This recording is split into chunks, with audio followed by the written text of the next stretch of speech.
problem: how to separate 70 million people from all they have held dear and still have a bunch of sticky-fingered billionaires left over. How to persuade an entire population that the country their ancestors worked to build, fought and died to protect, is no longer worth bothering about. How to convince those millions that the old ways are done. National borders are only outdated obstacles to progress. Fondness for familiar faces equals racism. The very idea of individual nations led by leaders freely chosen by the citizens is almost offensive. How to have a population snap and so submit and finally say enough is enough and beg for security, for protection from the alien, for enough money to put food on the table and heat their homes. How is all that to be accomplished while simultaneously ensuring those who have been in control, that are still in control now, remain in control when the dust settles on a brave new world of one world government? Digital IDs, central bank digital currencies, state-applied censorship and social credit scores.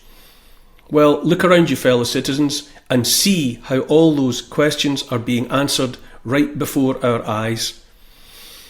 Kakistocracy is the word for government by the worst of us. That a succession of kakistocracies have reigned, blue or red, fat blonde boor or grey-faced hatchet-wielding irritant, makes no difference. Squatting in splendid isolation in 10 Downing Street as of now, as distant from his subjects as though he were in a palace on Mars, is the walking, talking embodiment of a cartoon villain. Keir Starmer robs the shivering elderly of their few remaining crumbs of comfort while he and his wife decide which designer threads to don for the Taylor Swift concert, all of those fripperies having arrived as freebies from those who want and get an unelected, unaccountable say in the country's direction of travel. If you were to set out to design and build a Labour Prime Minister guaranteed to test the tolerance of the British people to breaking point, you'd end up with Keir Starmer. He's beyond the pale because, as far as I'm concerned, he's been placed beyond the pale by his masters. By scripted word and choreographed deed, he erodes any remaining faith the British people might have had in the traditional ways they were granted of seeming to select a leader. That Starmer wears the badge of Labour, erstwhile party of the people, is only the bright red cherry on the bitter cake. Poor people being abused and mistreated by the party they were raised to trust is a nice, devilish touch. I've had it with these clowns, we're trained to think. They're all the same, we say, on the take, only in it for themselves. Perhaps would do better is inevitably our next conditioned response. Perhaps our needs would be better met if we were governed by, by a different group of people altogether, some unelected, unaccountable bureaucrats perhaps, in Davos maybe, or Brussels. Anyone left over, anyone still clinging to the wreckage of before in hopes of remaining afloat in stormy seas, any dupe insane enough still to be thinking that one more repeat of the same experiment, being the next general election, might yield different results, and therefore paying an iota of attention to what the other side, the other cheek of the same arse is offering this week, is simultaneously presented with the mind-numbing spectacle of the contest for leadership of the thing some zealots still insist on calling the Conservative Party. I had to look this up a few hours ago, since I'm more inclined to eat my own liver than watch the mainstream news, but apparently it's down to a straight choice between Kemi Badenoch and someone called Robert Jenrick. I confess I've heard those names somewhere before, but that's honestly about it. Our being presented with non-entities is something else that makes sense, of course, for those in the business of subtracting people from the past and readying them for an altogether different future. No more than another Hobson's choice, another erosion of faith, the absence of hope embodied by either of those two bit part actors, at least as far as the shivering, anxious, hopeless many are concerned, seems most likely to invoke nothing but existential ennui. The question that their appearance on stage seems to provoke is, why bother? In this way is the equation balanced.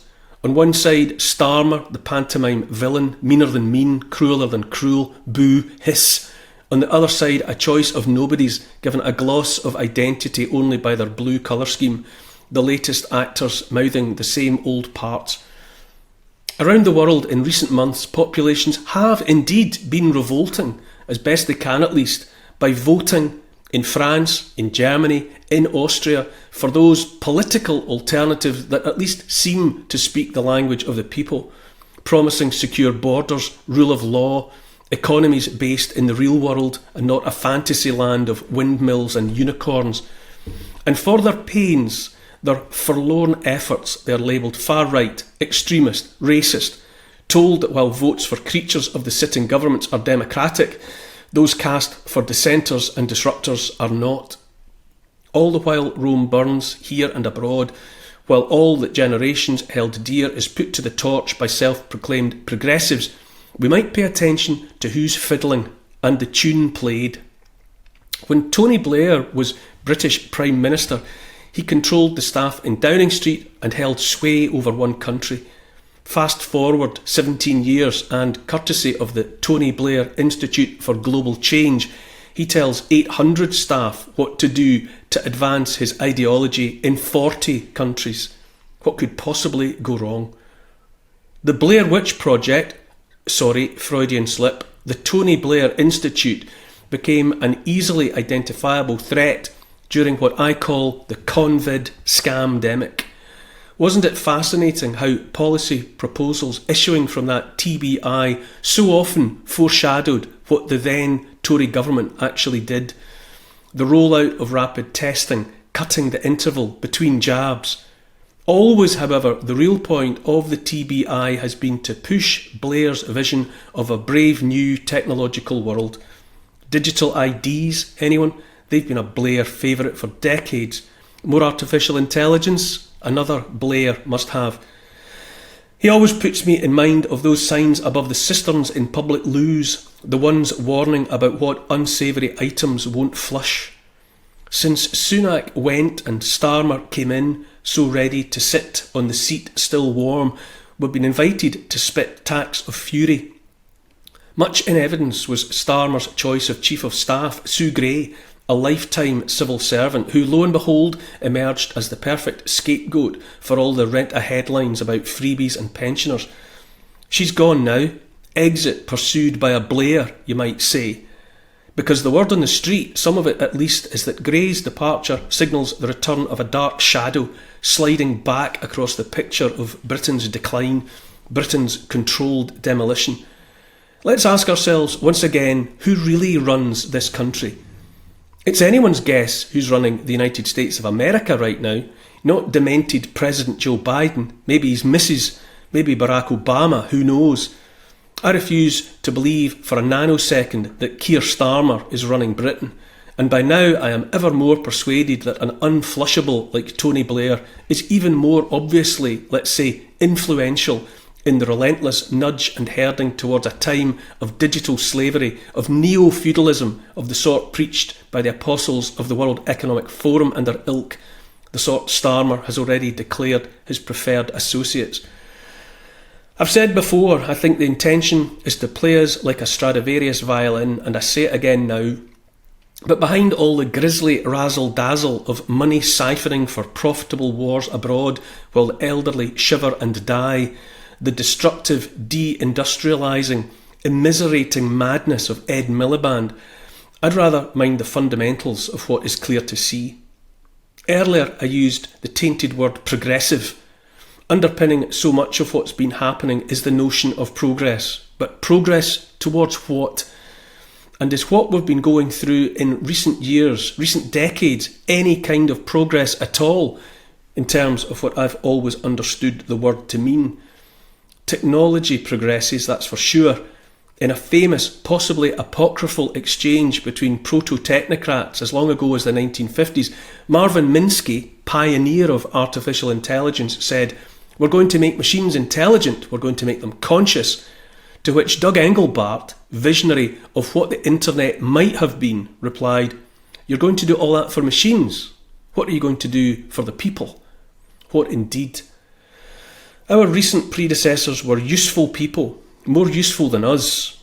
Progress for them meant the freedom to build lives for their children that were better than those they had known themselves, defending and championing nation-states that had made such lives possible.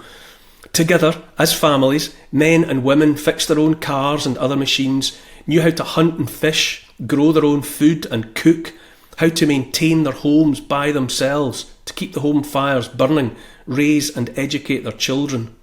Those days are long gone, replaced by progressiveness.